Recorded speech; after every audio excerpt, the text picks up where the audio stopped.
What you got there, buddy? It's a Venom. It's the DH-112 Venom from Motion. It's a Freewing. It's an older model.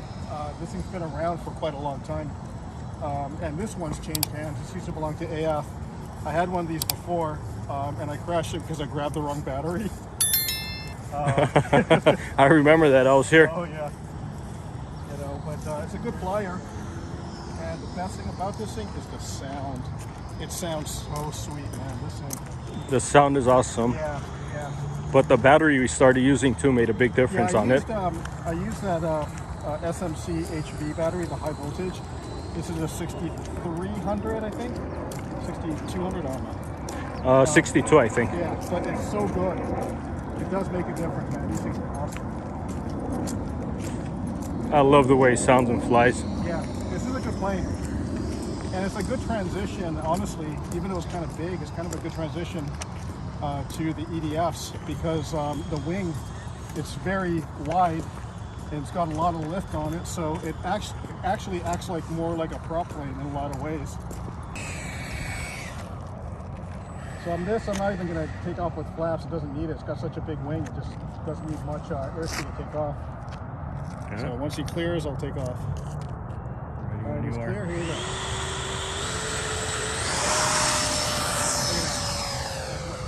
4 feet, 5 feet. If that. Gear up.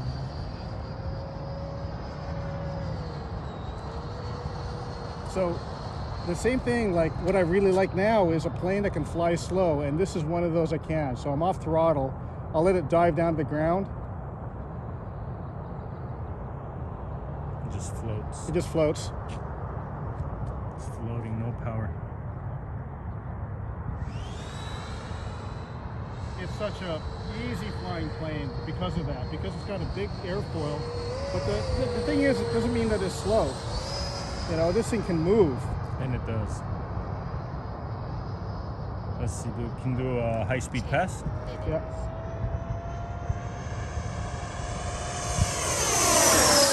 Oh god, that thing sounds awesome. But that sound, I love it. You know, and the other thing is, again, it's got a big big wing for a jet, so it does a lot of maneuvers. So, like here, let's go to high rates and snap the roll. That's just a roll. Look at that. It just rolls crazy. But then now, if you wanted to, like, I'm going to take it up and full power, snap roll. You know, and it recovers instantaneously. Not like my T-33 that I crashed because of that. You know, it just recovers. So, you know, you take it, snap roll it, boom. And then come in and do a nice, no power glide. Can't do that with a lot of jets. Nope, that's for sure. This one and the Hobby King Venom, which is, the Venom is essentially the first version, you know, from the Havilland. And then the Vampire. Yeah, the Hobby King Vampire was the first version. And then this one was the second version, which is the Venom. And they both fly superbly. And they're both great planes to learn how to fly a jet on. Yep, very easy trainers for EDFs. Transition into. But man, just the flight envelope on this thing is just amazing. And this is all stock. Yep.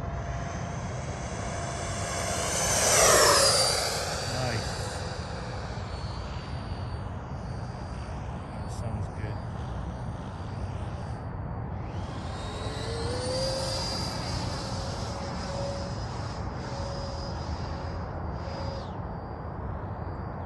Just let go of the sticks and it recovers from any snap roll that you do. Make sure you have enough altitude. Yep. But honestly, the way this thing glides is so fun. Look at that. No power all the way through.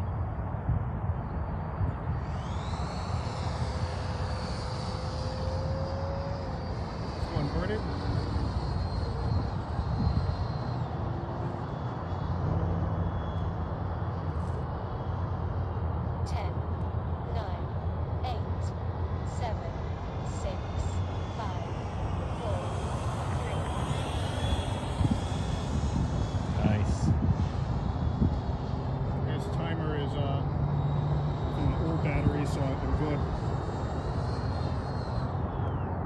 thing still has some juice in it. Oh yeah. But also, a lot of times I fly it like this. I just fly it really gently. Low throttle. And then every once in a while you push it and you give it full throttle and the thing just falls ass. I'm gonna turn it here and we'll do a climb at center. Climbing. Yep. Look at that. Endless. Flip it around. Let's do gear. I'll do one gear pass. But look at it, I'm just gliding. It's so awesome. That's the best part about Yeah. it. And you can, it's fast and slow. Yeah. All in one. Gear looks really good.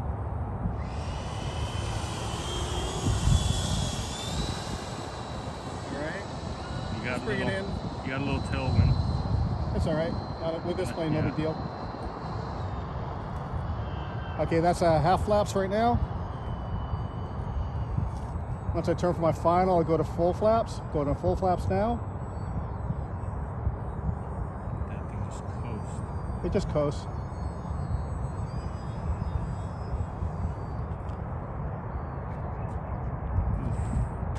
Sweet. Easy. Sweet. Easy, easy, easy. This is another one of those planes that, like, it's such a joy to fly because it doesn't do anything bad. So when you're flying it, you have full confidence in it. That it's gonna, it'll get you out of trouble and you don't have to worry about it. So, like you have a couple of planes, like for example, Nick, your F5. It's a little bit of a handful, and they're fun. But they're fun because they're a handful. This Exactly. is fun for another reason. This is fun because it's easy. Exactly. It just flies so, this and the Vampire, it just flies so well. You're talking about a 90mm Big Bird that flies the way this thing does. Yeah, it's amazing. And it's full rudder, flaps, And it you hauls get ass. everything. And it hauls ass. Yeah. All right, man, good job. Yeah, thank you. I wanted to talk about the Venom. A couple of things about it that you just got to sort of consider. This is an older model, so it's not like a current, brand new model that's been refreshed. I think the only thing they ever did to this was put a high performance motor in it, so a higher, which is what this one has. But besides that, this is a very, very old design. So the only thing is you can't, expect it to have some of the features that the newer planes do, right? So one of the glaring ones, in my opinion, is the wing. So the wing attachment is a little bit weird. Okay, so we've got a bunch of separate servo connections instead of like the new ones where they have a multi-pin. You snap the wing in and all the connections are done. You got to connect the individual connections on the wings to put them on. The other thing is kind of weird. You've heard of like square peg, round hole, Yeah. right?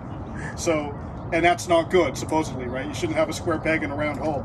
Well, this one has a square hole and a round peg.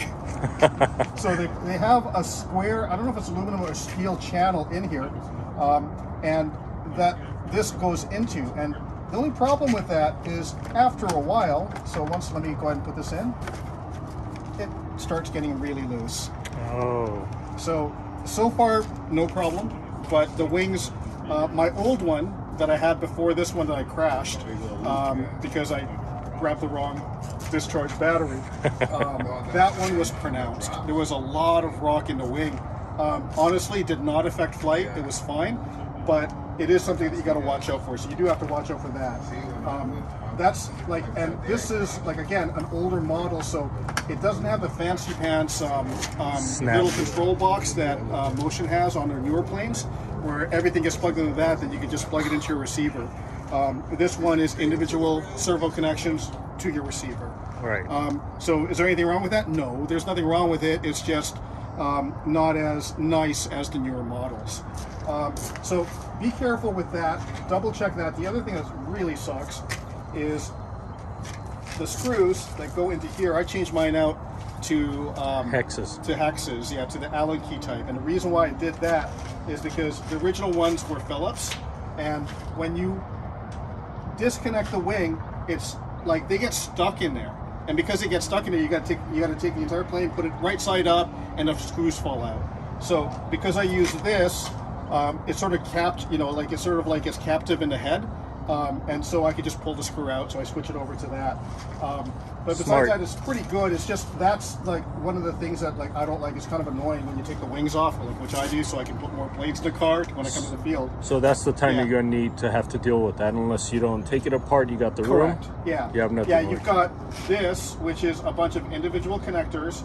You've got this, which loosens up over time, and then you've got that screw, which kind of sucks. But honestly, I'm going to switch out.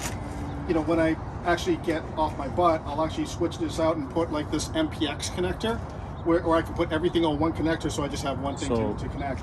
On my old one, after it loosened up so much, what I ended up doing was I ended up putting some tape around the carbon spar to build up the difference, you know, and so it's no longer as kind of filling it. Yep.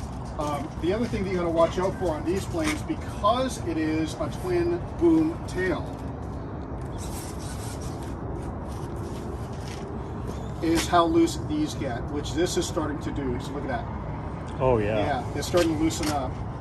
So same thing. Like I would consider like putting a couple of carbon strips in here over time. It's the same thing as the Hobby King Vampire, where that's the weak point, because this is not like a big thick fuselage. It's a really thin surface. So after a while, it is going to loosen up. This is foam, guys, and it's going to happen. And you put a lot of pressure on it. You put a lot of pressure on it because your entire elevator is right here, you know? So that's the thing, is like little things like that you got to watch for. And on these foam models, it's a really good idea to check anything like that, like especially on your control surfaces. Like this one's really tight. You know, check it every once in a while, because foam has a tendency to start loosening up over time. Your landing gear, the same thing. You know, double check, you know, and make sure that the landing gear itself is onto, like, rock it a couple times, make sure it's actually solid, because after a while you get a couple of really bad landings. It's going to keep squishing and compressing that foam, and then all of a sudden it's going to be loose.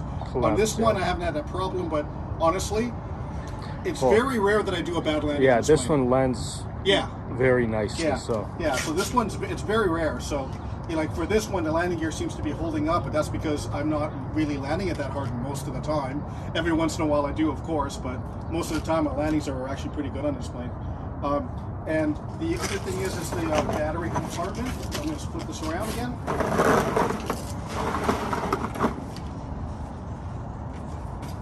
So the battery compartment's kind of tight, you know. So I put the receiver right against the wall over here, and if you need more room than which is what I did on the other one, because I was using different batteries, I needed more room in the other one.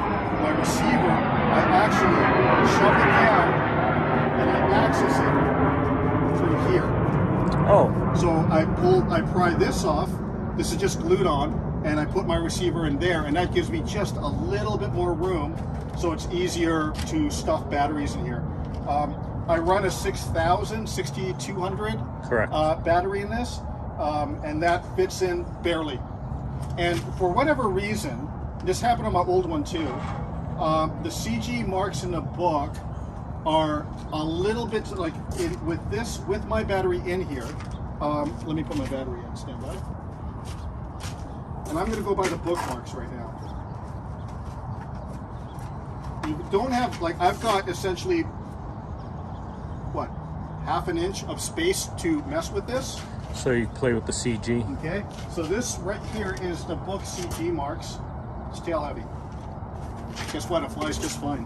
Huh. On my old plane, I actually flew it this way. What do you call it? But what I did was, because it was my first time with it, I put a ton of weight in the nose. Flew great. And then I just go, well, I don't know, it seems like it doesn't need it. And I started taking the weight out, and it was still fine. So on this one, I wasn't too bothered when I noticed that it was CGing according to the CG marks tail heavy. So it is a bit on the tail heavy side. So let me go ahead and try to figure out where that is. I'll just do it with the gear down, so it's a little bit off, but okay, so this is bookmarks, tail heavy. I'm gonna go back just a bit. Right there. So it looks like it's just a few millimeters off of the mark. Yeah. But if you go by the mark, it looks like you're tail heavy, but you're not. You know, so it looks like you got enough range on this plane. But what I really like about this plane is the way that it flies. It's one of those planes that's gonna make you look good. You could do some stupid maneuvers and the plane will get out of it. Yep, yeah, recovery time. You know? So anyways, this is one of those planes I do recommend. I think it'd be, if you don't mind spending the money on a 90 millimeter, and this is a cheaper 90, by the way, in comparison to other 90s, but if you don't mind spending the money on a 90 millimeter, this is actually a really good plane to learn EDF on. You know, because the flying characteristics aren't that bad. They're not like an F5 or even like the F-18 where you gotta watch your landing. This one lands so easy. It lands easy, it glides. It glides so nice. So you can actually, now, I made a note in my other video on the Vampire, and it applies the same to this plane, to the Venom, is when you're flying this thing slow and you're going straight, okay? So you're flying straight along and you're flying fine. If you turn, you bank those wings, you get the wing to a bank, okay? All of a sudden you have less lift and you can stall the plane. So what I suggest is fly it slow, glide it on a straight, and when you come into a turn, all you need is just apply a bit of power just to keep some airflow going. Yep. So just power up just a bit, like quarter throttle to half throttle, to go through that turn, get in your straightaway, cut the throttle, and go into a nice glide. You know, so this plane will stall on you, and it will tip stall if you do that. If you do turn without power and you're going slow. If you're going fast, you can do whatever you want. But if you're really going slow, trying to get as slow as possible, you know, just be careful when you turn your plane, because when you turn your plane, you're banking and you're changing it, so you can have one wing that has less lift and it'll stall easier, and it'll just sort of drop. So be careful with that. They do recover very easily from stalls. You know, point the nose down, let it build up airspeed. If you need to, give it a little bit of throttle. But if you keep the airspeed over the wings, this thing is just a pussycat. It just flies so easy. So, and you could fly for a long time if you baby it up there. Yeah. So anyways, yeah, I love this plane. I think this is a great plane, and I think it's one of those planes that can actually be used as a trainer. Yep. You know, an EDF trainer, not a airplane flying trainer. But it's a good one to start on. Any experience with some warbirds? The only thing with this plane is it can haul butt, so it can be fast. You know, so but if you're used to any of the big warbirds, you know, 1600, 17, 1500 millimeter or 1400 millimeter warbirds, even, you know, you can fly this. Yep. Yeah. So without a problem. That's it. This is the again, this is the DH-110 Venom. It's a beautiful plane and it flies great, and I love it. We all love it. Looks beautiful in the air too.